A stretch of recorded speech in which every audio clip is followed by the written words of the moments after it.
किसी जमाने में एक छोटा सा गांव था। वहां के लोग बहुत गरीब थे, लेकिन उनके दिलों में अल्लाह पर गहरा यकीन बसता था। उसी गांव में एक नौजवान रहता था जिसका नाम रईस था। रईस की उम्र करीब 25 साल थी। उसका चेहरा थकान से भरा रहता था, लेकिन उसकी आंखों में एक अजीब सी रोशनी थी जो उसके ईमान की गवाही देती थी। रईस के माता पिता बहुत पहले इस दुनिया से चले गए थे।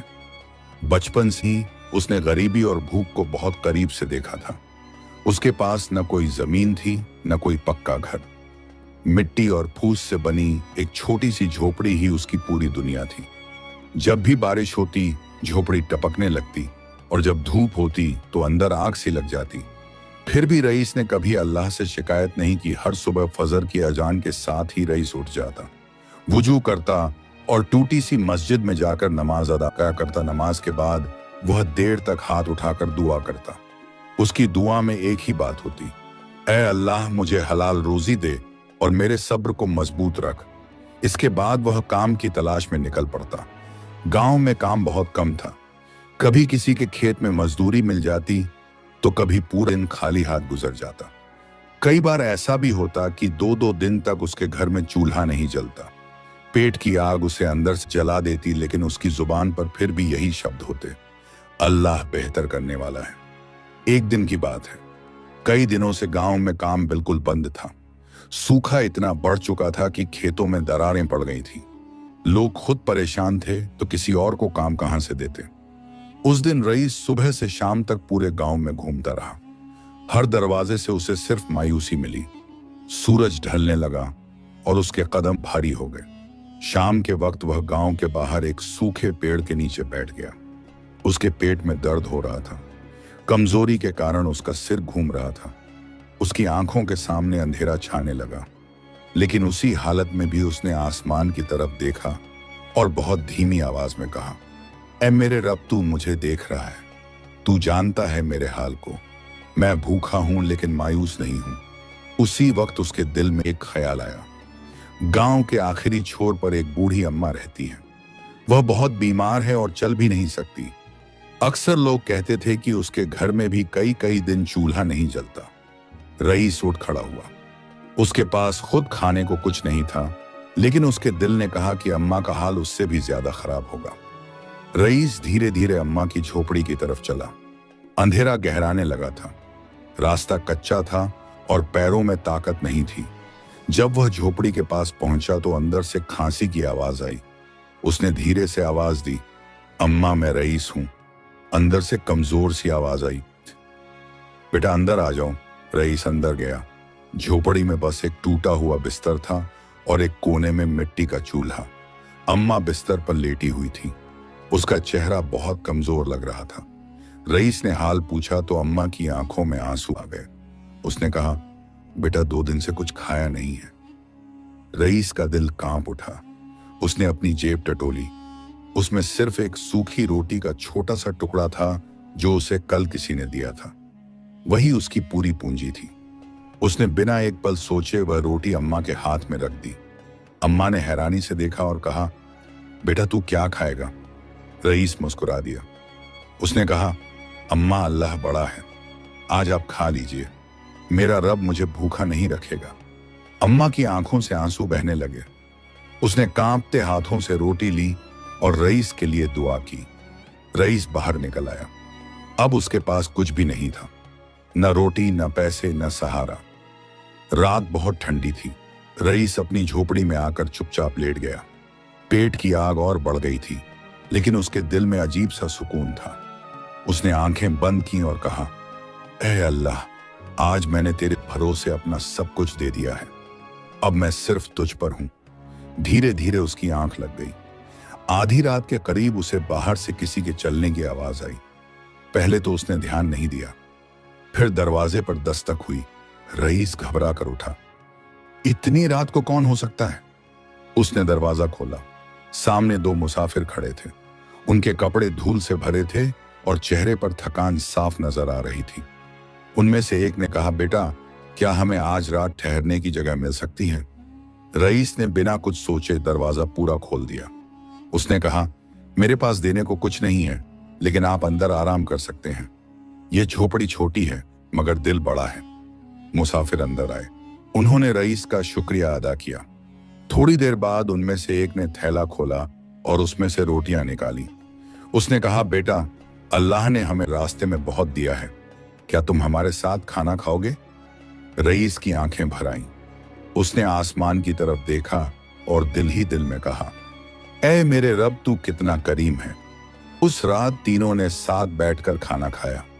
रईस का पेट भर गया, लेकिन उससे ज्यादा उसका दिल भर गया। मुसाफिरों ने बताया कि वे दूर शहर से आ रहे हैं और सुबह आगे निकल जाएंगे। सुबह होने से पहले मुसाफिर उठे। जाते वक्त उन्होंने रईस के हाथ में कुछ सिक्के रख दिए। रईस ने मना किया, लेकिन उन्होंने कहा, बेटा, यह हमारा नहीं है, यह उसी अल्लाह का दिया हुआ है जिस पर तू भरोसा करता है। मुसाफिर चले गए। रईस देर तक उन्हें देखता रहा। उसके हाथ में सिक्के थे और आंखों में आंसू। उसने सिजदे में गिरकर शुक्र अदा किया। यहीं से रईस की जिंदगी का नया मोड़ शुरू होने वाला था। रईस देर तक उसी जगह खड़ा रहा जहां से मुसाफिर गए थे। ठंडी हवा चल रही थी, लेकिन उसके सीने में अजीब सी गर्मी थी। हथेली में रखे सिक्के बार बार उसकी आंखों को नम कर रहे थे। वह अंदर लौटा और चुपचाप बैठ गया। उस रात पहली बार उसे भूख का दर्द महसूस नहीं हुआ, बल्कि दिल में भरोसे की मिठास उतर गई थी। सुबह हुई। रईस फजर की नमाज के लिए उठा। मस्जिद पहुंचते ही उसने सिजदे में लंबा शुक्र अदा किया। नमाज के बाद वह देर तक बैठा रहा। उसके दिल में एक बात साफ हो चुकी थी, जो मिला है वह सिर्फ उसके लिए नहीं है, अल्लाह ने उसे अमानत दी है। नमाज के बाद वह सीधे बूढ़ी अम्मा के घर गया। अम्मा ने दरवाजा खोला तो रईस को देखकर मुस्कुरा दी।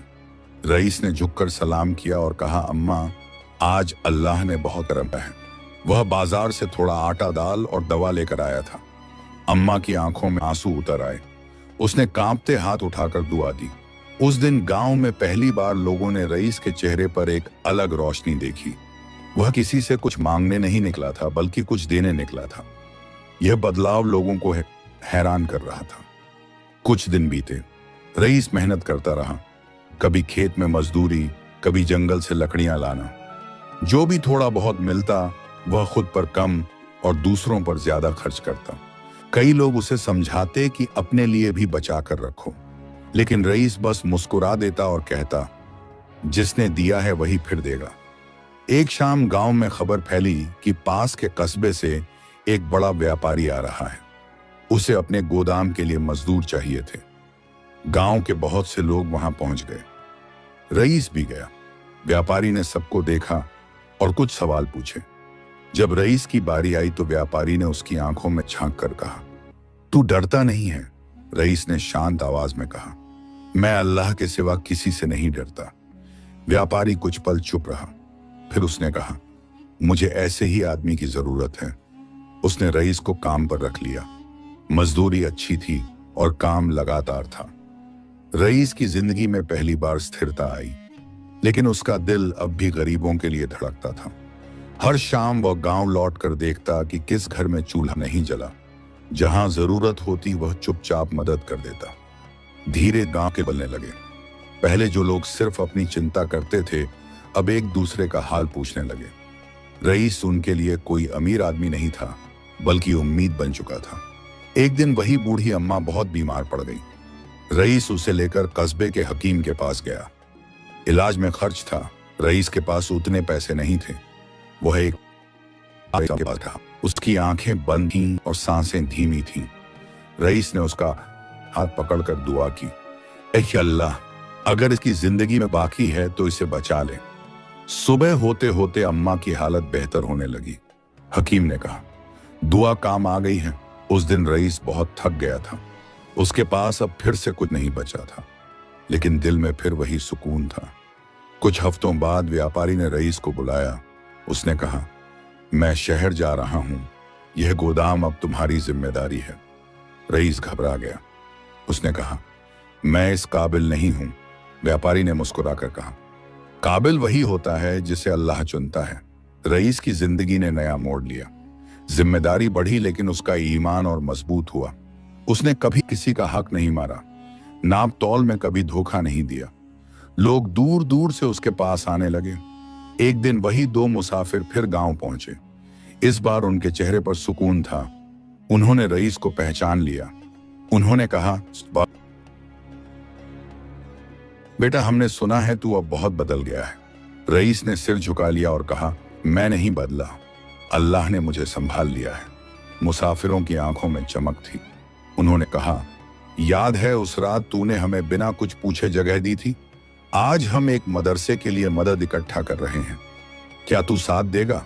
रईस ने बिना देर किए कहा, जो कुछ भी मेरे पास है वह अल्लाह का है, जहां जरूरत हो वहां रख दीजिए। गरीबों के लिए एक छोटा सा खाना घर शुरू हुआ। लोग हैरान थे कि एक गरीब मजदूर कैसे इतनी बड़ी वजह बन गया। रईस अक्सर रात को अकेले बैठकर सोचता, अगर उस दिन मैंने अपनी आखिरी रोटी अम्मा को न दी होती तो शायद आज मैं भी उसी भूख में होता। वह हर किसी से यही कहता, अल्लाह किसी को भूखा नहीं रखता, शर्त सिर्फ इतनी है कि इंसान खुद दिल से भूखा ना हो।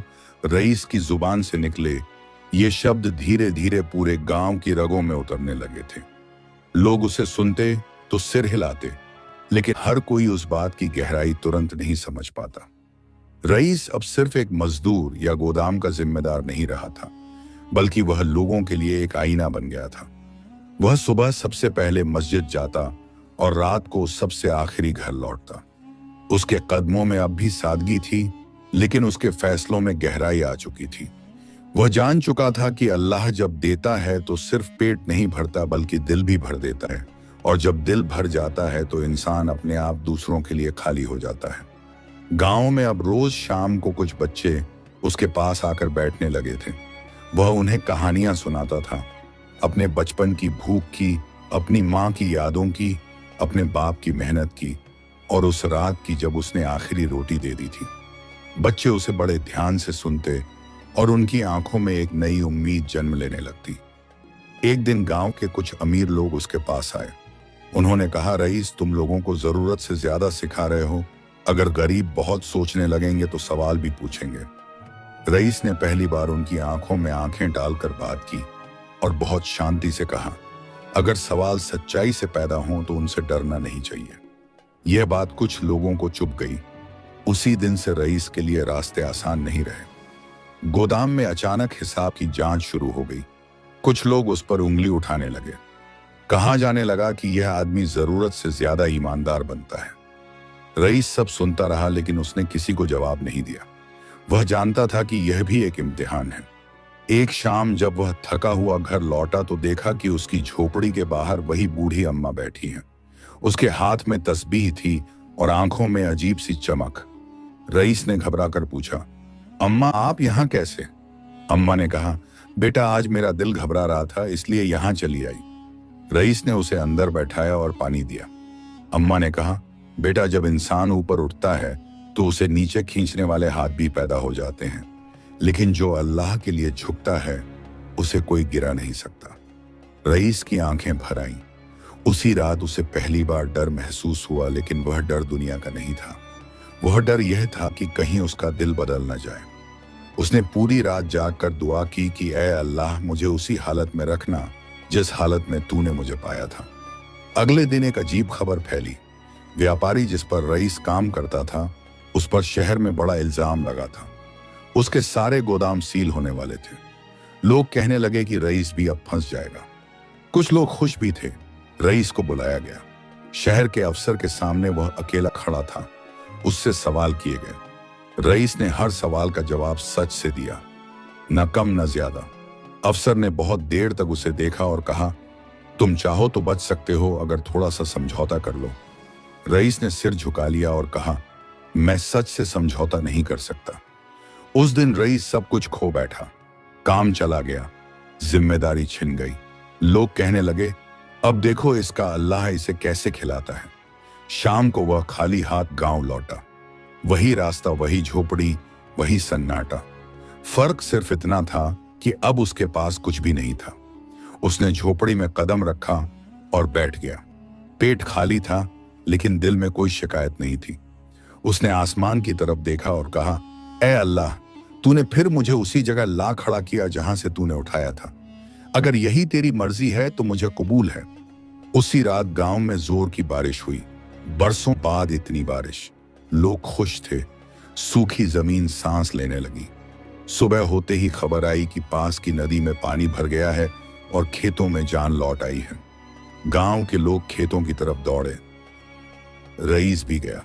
वहां एक बुजुर्ग ने कहा, हमें किसी ऐसे इंसान की जरूरत है जो इस जमीन का जिम्मा संभाले, जो धोखा न दे, जो हक मारे नहीं। सबकी नजरें अपने आप रईस पर टिक गईं। रईस कुछ बोल नहीं पाया। उसे याद आ गया कि कल तक लोग उसका मजाक उड़ा रहे थे और आज वही लोग उम्मीद लेकर खड़े थे। उसने सिर झुकाया और कहा, अगर यह जिम्मेदारी अल्लाह की तरफ से है तो मैं इसे अमानत समझकर निभाऊंगा। उस दिन से रईस की जिंदगी फिर एक नए रास्ते पर चल पड़ी। लेकिन यह रास्ता पहले से ज्यादा मुश्किल था, क्योंकि अब वह सिर्फ अपने लिए नहीं बल्कि पूरे गांव के लिए जिम्मेदार था। वह रात को देर तक खेतों में घूमता, मिट्टी को हाथ में लेकर दुआ करता। वह जानता था कि रोजी जमीन से नहीं अल्लाह से आती है, लेकिन जमीन भी उसकी रहमत का जरिया बनती है। कुछ लोग अब भी उससे जलते थे, कुछ लोग अब भी उसे गिरते देखना चाहते थे, लेकिन रईस के भीतर अब एक अजीब सी मजबूती थी। वह हर सुबह खुद से यही कहता कि अगर आज फिर सब छिन गया तो भी मेरा रब वही रहेगा। वह बच्चों को पढ़ाना नहीं भूला, बूढ़ी अम्मा की सेवा करना नहीं छोड़ा, मुसाफिरों को जगह देना नहीं छोड़ा। कई बार ऐसा हुआ कि उसके पास खुद खाने को कम था, लेकिन उसने कभी किसी भूखे को खाली हाथ नहीं लौटाया। लोग पूछते कि तुम्हें डर नहीं लगता? वह मुस्कुराकर कहता, डर लगता है, लेकिन भरोसा डर से बड़ा है। समय धीरे धीरे आगे बढ़ रहा था। रईस की कहानी अब गांव से बाहर निकल चुकी थी, लेकिन उसे इसकी परवाह नहीं थी। वह जानता था कि अभी कहानी खत्म नहीं हुई है। अल्लाह अपने बंदों को एक बार नहीं कई बार आजमाता है, और हर बार कुछ छीनने के लिए नहीं बल्कि कुछ और गहरा देने के लिए। रईस के सामने अभी ऐसे मोड़ आने वाले थे जहां सिर्फ सब्र नहीं बल्कि खुद को मिटाना पड़ेगा, और वही मोड़ उसकी जिंदगी की सबसे बड़ी गवाही बनने वाले थे। रईस जानता था कि अब जो रास्ता उसके सामने खुल रहा है वह सिर्फ मेहनत का नहीं बल्कि त्याग का रास्ता है। खेतों की जिम्मेदारी उसके कंधों पर आ चुकी थी। पहली बार उसके फैसलों से सिर्फ उसका पेट नहीं बल्कि पूरे गांव की रोटी जुड़ी थी। वह सुबह बहुत जल्दी उठता। फजर की नमाज के बाद वह अकेले खेतों की तरफ चला जाता। मिट्टी को हाथ में लेकर देर तक देखता। उसे लगता जैसे यह मिट्टी उससे बात कर रही हो और पूछ रही हो कि क्या वह इसके साथ इंसाफ करेगा। रईस हर बार बस इतना कहता कि ए अल्लाह मुझे अमीन बना दे। खेतों में पानी आया, बीज डाले गए, लोग मेहनत करने लगे। कुछ ही दिनों में हर कोंपलें नजर आने लगी, गांव में खुशबू फैलने लगी। लेकिन खुशियों के साथ साथ साए भी गहरे होने लगे। पास के इलाके के कुछ ताकतवर लोग इस जमीन पर नजर गड़ाए बैठे थे। उन्हें यह मंजूर नहीं था कि एक गरीब आदमी पूरे गांव की उम्मीद बन जाए। उन्होंने अफवाहें फैलानी शुरू की। कहा गया कि रईस अपनी इज्जत बना रहा है ताकि बाद में सब हड़प ले। कुछ कमजोर दिलों में शक बैठ गया। रईस को यह सब पता चला। एक पल के लिए उसका दिल भारी हुआ, लेकिन उसने खुद से कहा कि अगर अल्लाह जानता है तो लोगों का जानना जरूरी नहीं। एक दिन गांव की पंचायत बुलाई गई। सवाल उठे, आरोप लगे। रईस को बीच में खड़ा किया गया। उससे पूछा गया कि क्या वह जमीन अपने नाम करना चाहता है। रईस ने सबके सामने मिट्टी उठाई और कहा, यह जमीन मेरी नहीं है, यह अल्लाह की है। मैं तो बस इसका चौकीदार हूं। अगर किसी को शक है तो आज ही मुझसे यह जिम्मेदारी ले ली जाए। सन्नाटा छा गया। कोई आगे नहीं बढ़ा, क्योंकि सब जानते थे कि यह जिम्मेदारी बोझ है, फायदा नहीं। पंचायत खत्म हुई, लेकिन रईस समझ गया कि असली इम्तिहान अब शुरू हुआ है। उसी रात तेज आंधी आई। खेतों में लगी नई फसल खतरे में पड़ गई। लोग डर गए। रईस अकेला खेतों की तरफ भागा। हवा इतनी तेज थी कि चलना मुश्किल था। वह फसल के बीच खड़ा हो गया। उसने दोनों हाथ उठाकर दुआ की, ए अल्लाह, अगर यह फसल तेरी रहमत है तो इसे बचा ले, और अगर यह इम्तिहान है तो मुझे टूटने मत देना। पूरी रात वह वहीं खड़ा रहा। सुबह हुई। आंधी थम चुकी थी। फसल खड़ी थी। कुछ जगह नुकसान हुआ था, लेकिन जान बच गई थी। गांव के लोग हैरान थे। उन्होंने रईस को मिट्टी में सना देखा। उस दिन कई दिलों के शक टूट गए। लेकिन अल्लाह अपने बंदे को सिर्फ बाहरी दुश्मनों से नहीं आजमाता। कुछ ही दिनों बाद बूढ़ी अम्मा बहुत ज्यादा कमजोर हो गई। हकीम ने कहा कि अब दवा काम नहीं करेगी। यह सुनकर रईस के पैरों तले जमीन खिसक गई। वह अम्मा के पास बैठ गया। अम्मा ने उसकी तरफ देखा और मुस्कुराई। उसने कहा, बेटा रो मत, अल्लाह ने मुझे तुझसे बहुत कुछ दिखाया है। रईस की आंखों से आंसू गिरने लगे। उसने कहा, अम्मा आपने मुझे मां की तरह संभाला है। अम्मा ने कहा, अब वक्त आ गया है कि तू अकेले संभलना सीखे। उस रात अम्मा इस दुनिया से चली गई। गांव में सन्नाटा छा गया। रईस ने खुद उसे कंधा दिया। कब्र के पास खड़ा होकर वह देर तक चुप रहा। उसके अंदर कुछ टूट गया था। वह झोपड़ी लौटा। पहली बार उसने खुद को बहुत अकेला महसूस किया। लेकिन उसी अकेलेपन में उसे एक आवाज महसूस हुई जो कह रही थी कि अब तुझे खुद को और मिटाना होगा। अम्मा के जाने के बाद रईस ने उनकी झोपड़ी को खाना घर बना दिया। जो भी भूखा आता वहां खाना पाता। कई बार अनाज कम पड़ जाता। लोग कहते कि यह बंद कर दो। रईस कहता, जब तक सांस है तब तक बंद नहीं होगा। एक दिन अकाल जैसी हालत बन गई। बारिश रुक गई। फसल सूखने लगी। गांव में डर फैल गया। रईस के पास जो अनाज जमा था वह सब उसने खोल दिया। किसी ने पूछा कि अगर यह खत्म हो गया तो? रईस ने कहा, फिर अल्लाह खोलेगा। कई रातें ऐसी आईं जब रईस खुद भूखा सोया, लेकिन उसने किसी को लौटाया नहीं। एक रात वह बहुत कमजोर हो गया। चक्कर खाकर गिर पड़ा। गांव के लोग उसे उठाकर लाए। उसकी आंखें बंद थीं। लोग डर गए कि कहीं वह चला न जाए। उसी रात वही दो मुसाफिर फिर आए। उन्होंने रईस को देखा, उसकी हालत देखी। उन्होंने कहा, यह वही आदमी है जिसने हमें भूख में अपनाया था। उन्होंने बाहर से मदद मंगवाई। अनाज आया, दवाएं आईं, गांव बच गया। रईस की आंख खुली। उसने देखा कि गांव फिर सांस ले रहा है। उसने धीमी आवाज में कहा, ए अल्लाह, तूने फिर साबित कर दिया कि देने वाला तू है, लेने वाला भी तू, और भूखा तू किसी को नहीं रखता। इस बार रईस जान चुका था कि उसकी गवाही सिर्फ शब्दों से नहीं बल्कि खुद को मिटाकर पूरी होगी। उसकी कहानी अभी और गहरी होने वाली थी। रईस अब पहले जैसा नहीं रहा था। उसके चेहरे पर उम्र से पहले की थकान उतर आई थी, लेकिन उसकी आंखों में डर की जगह अब एक अजीब सी तसल्ली थी। जैसे उसे मालूम हो कि जो कुछ भी उससे छीना जाना है वह छीना जाएगा, और जो बचाया जाना है वह सिर्फ अल्लाह की मर्जी से बचेगा। वह अब खुद को बचाने के बारे में नहीं सोचता था। वह सिर्फ यह सोचता था कि कहीं किसी और का दिल टूट ना जाए, कहीं किसी और की उम्मीद बुझ ना जाए। गांव के लोग उसे देखकर कहते कि यह आदमी खुद नहीं जी रहा बल्कि दूसरों की सांसें बन गया है। लेकिन रईस को इन बातों से कोई फर्क नहीं पड़ता था। उसे बस इतना याद रहता था कि जिस रात उसने आखिरी रोटी दी थी, उसी रात अल्लाह ने उसे नया रास्ता दिखाया था। अकाल की हालत कुछ हद तक संभल गई थी, लेकिन डर अब भी लोगों के दिलों में बैठा था। खेतों की हालत कमजोर थी। कई घरों में अनाज गिनकर बांटा जा रहा था। ऐसे वक्त में गांव के बाहर से एक खबर आई जिसने सबको हिला दिया। पास के शहर के हाकिम ने गांव की जमीन पर टैक्स बढ़ाने का हुक्म दिया था। गांव वालों के पास देने को कुछ नहीं था। अगर टैक्स ना दिया गया तो जमीन छीन ली जाएगी। लोग घबरा गए। पंचायत बुलाई गई। सबकी नजरें फिर रईस पर टिक गईं। रईस चुपचाप सबकी बातें सुनता रहा। कोई रो रहा था, कोई गुस्से में था। आखिर में सबने कहा, रईस अब तुम ही कुछ करो। रईस ने सिर झुका लिया। उसने कहा, मैं शहर जाऊंगा और हाकिम से बात करूंगा। लोगों ने मना किया, कहा यह खतरनाक है, हाकिम पत्थर दिल है। रईस ने बस इतना कहा, अगर मेरी बात से गांव बच सकता है तो मेरी जान भी सस्ती है। अगली सुबह वह शहर की तरफ निकल पड़ा।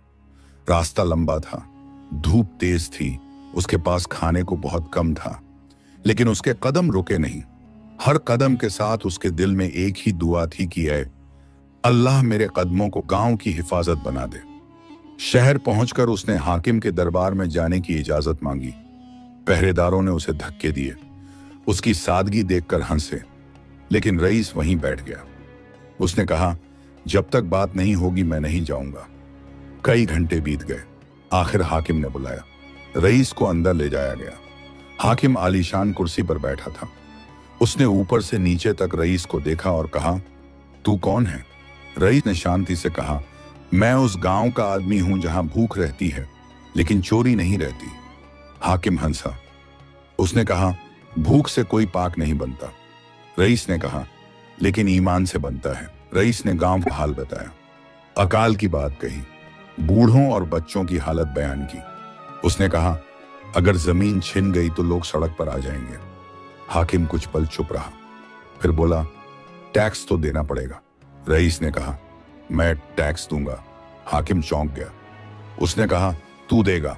रईस ने कहा, मेरी मेहनत से जो कुछ भी मिलेगा मैं दूंगा, बस गांव को छोड़ दो। हाकिम ने शर्त रखी, कहा, अगर 1 महीने में टैक्स पूरा न दिया गया तो तू कैद होगा और गांव भी नहीं बचेगा। रईस ने बिना सोचे हामी भर दी। वह जानता था कि यह शर्त उसकी जान ले सकती है, लेकिन वह पीछे नहीं हटा। वह गांव लौटा, लोगों को सब बता दिया। लोग रो पड़े। उन्होंने कहा, यह बोझ हम पर क्यों ले लिया? रईस ने कहा, अगर एक जान देकर सैकड़ों जानें बच जाएं तो सौदा महंगा नहीं होता। अगले दिन से रईस ने खुद को मिटाना शुरू कर दिया। वह सुबह से रात तक काम करता, खेतों में मजदूरी, जंगल से लकड़ी, शहर में बोझ उठाना। जो भी मिलता वह टैक्स के लिए अलग रख देता। कई बार वह बेहोश हो जाता, फिर उठता। लोग उसे रोकते, कहते, खुद को मार डालोगे? रईस कहता, अगर मैं बच गया तो शायद कोई और मर जाएगा। रात को वह झोपड़ी में अकेला बैठता। शरीर टूट चुका था, लेकिन दिल अब भी मजबूत था। वह अम्मा को याद करता, मुसाफिरों को याद करता। वह सह न रह रात जब अल्लाह ने उसे पहली बार भूख से निकाला था। वह जानता था कि अल्लाह देख रहा है। दिन बीतते गए, आधा महीना गुजर गया। टैक्स का आधा भी जमा नहीं हुआ था। रईस कमजोर पड़ चुका था। उसकी आंखें अंदर धंस गई थीं, लेकिन उसके हाथ नहीं रुके। एक रात वह बहुत बीमार पड़ गया। तेज बुखार था। गांव वाले उसके पास बैठे। किसी ने कहा, अब बहुत हो गया। किसी ने कहा, यह बोझ हम मिलकर उठाएंगे। रईस ने आंख खोली, बहुत धीमी आवाज में कहा, अगर मैं रुक गया तो मेरी गवाही अधूरी रह जाएगी। वह फिर बेहोश हो गया। यही वह वक्त था जब अल्लाह की मदद का तरीका बदलने वाला था। रईस की कहानी अब एक ऐसे मोड़ पर पहुंच चुकी थी जहां इंसान की ताकत खत्म होती है और रहमत की शुरुआत होती है। लेकिन यह शुरुआत किस तरह होगी, यह अवाम अभी सामने आना बाकी था। रईस के बेहोश होते ही झोपड़ी में सन्नाटा छा गया। बाहर खड़े लोग एक दूसरे का चेहरा देखने लगे। किसी की आंखों में डर था, किसी में शर्म और किसी में बेबसी। वह आदमी जो पूरे गांव के लिए खुद को मिटा रहा था, आज उन्हीं के सामने टूटकर गिर पड़ा था। बूढ़ी अम्मा की खाली झोपड़ी में जलता चूल्हा बुझ चुका था और उसी बुझी हुई आग के सामने रईस निश्चल पड़ा था। गांव के बुजुर्गों ने उसे उठाया और चारपाई पर लेटाया। किसी ने उसके माथे पर पानी रखा, किसी ने उसके हाथ सहलाए, लेकिन उसकी सांसें बहुत हल्की हो चुकी थीं। ऐसा लग रहा था जैसे उसकी जान और उसका सब्र दोनों एक ही डोर से बंधे हों और वह डोर अब बहुत पतली हो गई हो। उस रात कोई सो नहीं पाया। औरतें दुआएं पढ़ती रहीं, बच्चे डर के मारे सिमट कर बैठे रहे।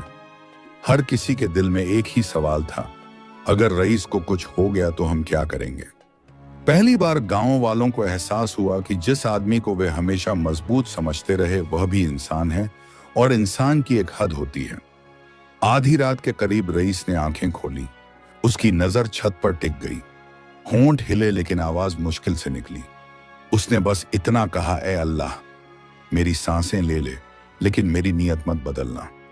इतना कहकर उसकी आंखें फिर बंद हो गईं। सुबह होने से पहले गांव में एक अजीब सी हलचल हुई। वही 2 मुसाफिर फिर दिखाई दिए। इस बार उनके साथ कुछ और लोग भी थे। उनके चेहरे पर चिंता थी, लेकिन आंखों में यकीन भी। उन्होंने रईस की हालत देखी। एक मुसाफिर की आंखें भर आईं। उसने कहा, यह वही आदमी है जिसने अपने पेट से पहले हमारे पेट की सोची थी। यह सुनकर गांव वालों की गर्दनें झुक गईं। मुसाफिरों ने बाहर से हकीम बुलाया। दवाएं आईं। रईस को होश आने लगा, लेकिन कमजोरी बहुत थी। हकीम ने साफ कहा, अगर यह आदमी इसी तरह खुद को खत्म करता रहा तो ज्यादा दिन नहीं बचेगा।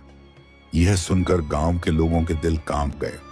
पहली बार किसी ने ऊंची आवाज में कहा, अब बहुत हो चुका, अब यह बोझ अकेले रईस का नहीं रहेगा। उसी पल गांव में कुछ टूट गया और कुछ जुड़ गया। लोगों ने अपने अपने घरों से जो थोड़ा बहुत बचा था निकालना शुरू किया। किसी ने अनाज दिया, किसी ने पैसे, किसी ने अपने गहने उतार दिए। औरतें रोती रहीं लेकिन हाथ नहीं रोके। बच्चे चुपचाप सब देखते रहे, जैसे उन्हें पहली बार समझ आ रहा हो कि कुर्बानी क्या होती है। जब रईस को होश आया तो उसने देखा कि उसके पास लोग बैठे हैं। उसने कमजोर आवाज में पूछा, टैक्स का क्या हुआ? किसी ने जवाब नहीं दिया। एक बुजुर्ग ने आगे बढ़कर कहा, बेटा, अब यह जिम्मेदारी हमारी है। तूने हमें जीना सिखा दिया है, अब मरना मत। रईस की आंखों से आंसू बह निकले। उसने जिंदगी में पहली बार खुद के लिए रोया। उसने कहा, मैंने कभी यह नहीं चाहा था कि लोग मुझे देखें। मैं बस यह चाहता था कि अल्लाह हमें देखे। कुछ ही दिनों में गांव वालों ने मिलकर टैक्स का इंतजाम कर लिया। वह रकम जो रईस अकेले कभी जमा नहीं कर पाता, अब सबके हाथों से पूरी हो गई। शहर से हाकिम का आदमी आया, पैसे गिने गए, जमीन बच गई। खबर गांव में आग की तरह फैल गई। लोग सजदे में गिर पड़े, लेकिन रईस उस वक्त भी बिस्तर पर पड़ा था। उसकी आंखें बंद थीं और होंठों पर हल्की सी मुस्कान थी, जैसे वह सब कुछ सुन रहा हो। शाम को जब रईस थोड़ा संभला तो उसे यह बात बताई गई। वह देर तक चुप रहा, फिर बहुत धीरे से बोला, यह मेरा इनाम नहीं है, यह हमारी तौबा है। उसने कहा, अगर उस दिन मैं भूख में टूट गया होता तो शायद आज यह दिन ना देखता। अल्लाह ने मुझे सिर्फ इसलिए तोड़ा ताकि तुम सब जुड़ सको। उस रात रईस ने बहुत सुकून की नींद सोई। पहली बार उसने सपने में खुद को अकेला नहीं देखा। उसने देखा कि पूरा गांव उसके साथ चल रहा है। लेकिन वह जानता था कि अभी कहानी खत्म नहीं हुई है। अल्लाह जब किसी बंदे को गवाही के काबिल बनाता है तो उसे आराम नहीं बल्कि और जिम्मेदारी देता है। रईस की जिंदगी अब एक ऐसे मोड़ पर खड़ी थी जहां उसे सिर्फ देने वाला नहीं बल्कि सीख देने वाला बनना था, और यह रास्ता पहले से भी ज्यादा भारी था। सुबह जब रईस की आंख खुली तो उसने एक अजीब सी हल्कापन महसूस किया। शरीर अब भी कमजोर था, लेकिन दिल पर से भारी बोझ उतर चुका था। झोपड़ी के बाहर हलचल थी, लोगों की आवाजें थीं, लेकिन शोर नहीं था। सब कुछ जैसे किसी अदृश्य अनुशासन में बंधा हुआ था। रईस ने धीरे से बाहर झांका। उसने देखा कि गांव के लोग अपने अपने काम में लगे हैं। कोई चूल्हा जला रहा है, कोई खेत की तरफ जा रहा है, कोई बच्चों को संभाल रहा है। यह वही गांव था, लेकिन अब उसमें बिखराव नहीं था। अब हर हरकत में एक साथ होने की तासीर थी। रईस ने मन ही मन शुक्र अदा किया। उसे पहली बार एहसास हुआ कि उसने जो बोया था उसका फल अब उगने लगा है। वह चारपाई पर बैठ गया।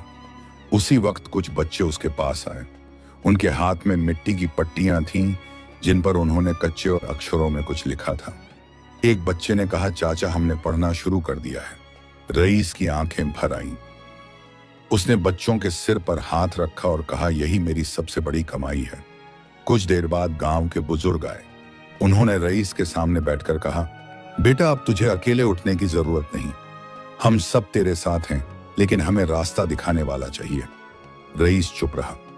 उसने कभी खुद को इस काबिल नहीं समझा था।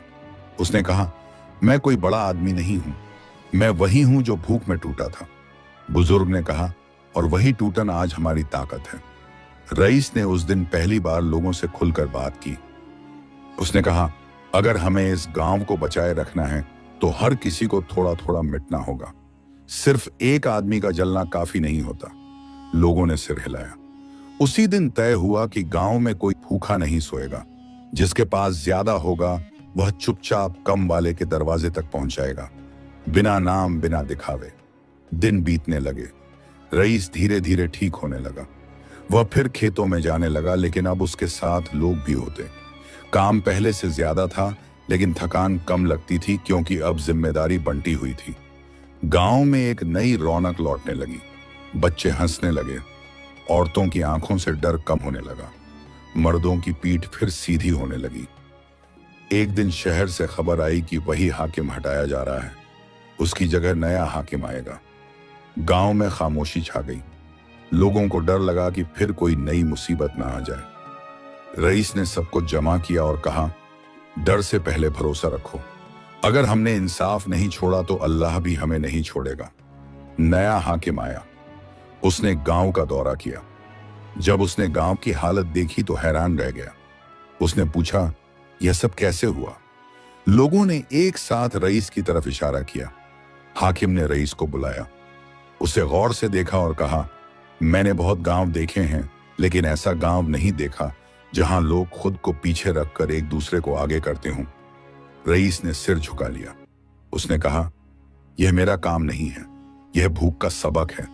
जिसने भूख देखी होती है वह किसी और को भूखा नहीं देख सकता। हाकिम देर तक चुप रहा। फिर उसने ऐलान किया कि इस गांव पर अगले कुछ साल तक कोई अतिरिक्त बोझ नहीं डाला जाएगा। यह सुनकर लोगों की आंखों से आंसू बह निकले। उस शाम गांव में सादगी से शुक्राने की दुआ हुई। कोई जश्न नहीं, कोई शोर नहीं, बस दिलों में सुकून था।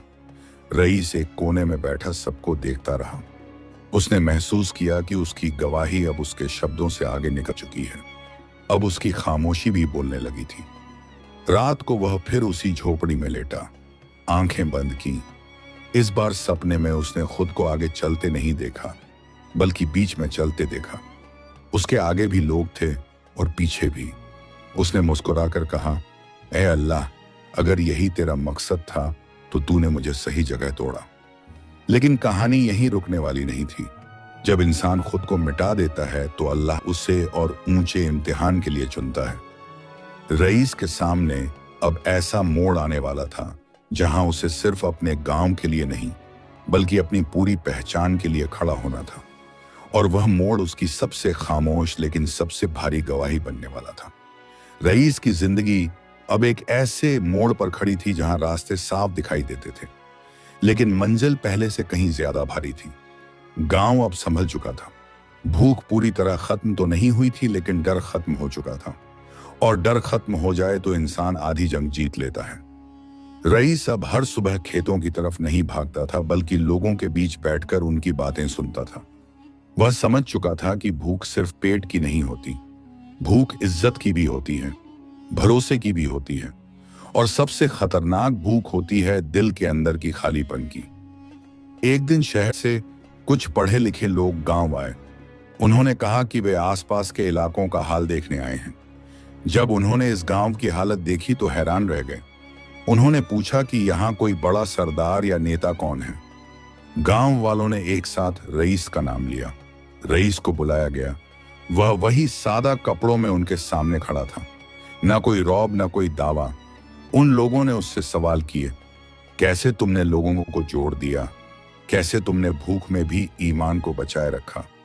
रईस ने बहुत सादगी से कहा, मैंने कुछ नहीं किया, मैंने बस अपनी भूख को झूठ नहीं बनने दिया। उनमें से एक आदमी ने कहा, हम चाहते हैं कि तुम शहर आकर हमारे साथ काम करो।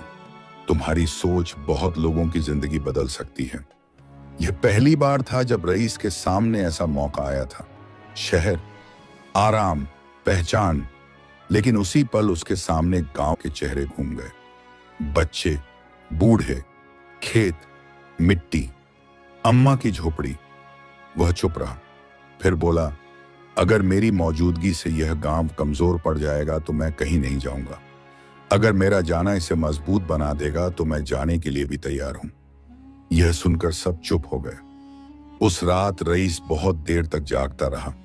उसने खुद से पूछा कि क्या वह अपने गांव से मोहब्बत के नाम पर अल्लाह के एक और हुक्म से भाग तो नहीं रहा। उसने सिजदे में सिर रख दिया।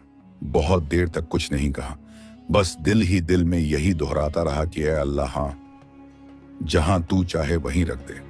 सुबह जब उसकी आंख खुली तो फैसला उसके अंदर उतर चुका था। उसने गांव वालों को जमा किया और सब कुछ साफ साफ कह दिया। गांव में सन्नाटा छा गया। किसी की आंखों में खुशी नहीं थी, किसी की आंखों में नाराजगी नहीं थी, बस खालीपन था। एक बुजुर्ग ने आगे बढ़कर कहा, बेटा, तूने हमें चलना सिखाया है, अब तू चाहे जहां जा, हम गिरेंगे नहीं। यह सुनकर रईस का दिल कांप उठा। वह समझ गया कि यही उसकी आखिरी परीक्षा है, खुद को छोड़कर जाना। उसने कहा, मैं कहीं भाग नहीं रहा हूं, मैं बस उस जगह जा रहा हूं जहां से शायद और गांवों तक यह बात पहुंच सके कि अल्लाह किसी को भूखा नहीं रखता। रईस शहर चला गया। यह सफर पहले वाले सफरों से अलग था। इस बार उसके हाथ खाली नहीं थे, लेकिन दिल बहुत भारी था। शहर में उसे इज्जत मिली, उसकी बातें सुनी जाने लगी, लोग उसे मंचों पर बुलाने लगे। लेकिन रईस हर जगह एक ही बात कहता, अगर मैं आज यहाँ खड़ा हूं तो इसलिए नहीं कि मैं मजबूत हूं, बल्कि इसलिए कि मैं टूट चुका हूं। उसने शहर के गरीब इलाकों में जाना शुरू किया। वहां भी वही भूख थी, वही डर, वही टूटे चेहरे। रईस उनके बीच बैठ जाता, न भाषण देता, न वादा करता, बस सुनता और कभी कभी अपनी कहानी का एक छोटा सा हिस्सा सुना देता। धीरे धीरे शहर में भी बदलाव दिखने लगा। कुछ लोग जुड़ने लगे, कुछ मदद करने लगे। रईस जानता था कि यह उसकी वजह से नहीं हो रहा, बल्कि इसलिए हो रहा है क्योंकि जब एक दिल सच्चाई से जलता है तो दूसरे दिल अपने आप गर्म हो जाते हैं। लेकिन इस सब के बीच उसकी सेहत फिर कमजोर होने लगी। लगातार मेहनत और कम आराम ने उसके शरीर को फिर से तोड़ना शुरू कर दिया। डॉक्टरों ने कहा कि अब उसे रुक जाना चाहिए। उसने मुस्कुराकर कहा, मैं उसी दिन रुकूंगा जिस दिन अल्लाह मुझे रोक देगा। एक शाम वह बहुत थक गया। उसने किसी सुनसान जगह पर बैठकर आंखें बंद कर लीं। उसे लगा जैसे वह फिर उसी झोपड़ी में है। वही रात, वही भूख, वही आखिरी रोटी। उसने आंखें खोली तो सामने कोई नहीं था, लेकिन उसके दिल में एक अजीब सी तसल्ली उतर आई। उसे लगा कि उसकी गवाही अब पूरी हो चुकी है। उसने जो कहना था कह दिया, जो जीना था जी लिया। कुछ दिन बाद रईस बहुत बीमार पड़ गया। उसे अस्पताल ले जाया गया। खबर गांव तक पहुंची। गांव के लोग शहर की तरफ निकल पड़े। जब वे पहुंचे तो रईस बिस्तर पर लेटा हुआ था, कमजोर, लेकिन चेहरे पर सुकून था। उसने गांव वालों को देखा तो उसकी आंखों से आंसू बह निकले। उसने कहा, मैं डर रहा था कि कहीं मैं अकेला न मर जाऊं। बुजुर्ग ने उसका हाथ पकड़ा और कहा, तू कभी अकेला नहीं था। रईस ने बहुत धीमी आवाज में कहा, अगर मेरी जिंदगी से किसी का पेट भरा हो, किसी का दिल भरा हो, तो मेरी हर सांस का हिसाब पूरा हो गया। उसने आंखें बंद कर लीं। उसके होंठ हिले। शायद आखिरी दुआ थी। कमरे में खामोशी छा गई। कुछ पल बाद डॉक्टर ने सिर झुका दिया। रईस चला गया, लेकिन उसकी कहानी नहीं गई। गांव लौटा तो लोग उसे वैसे ही चलाते रहे जैसे उसने सिखाया था।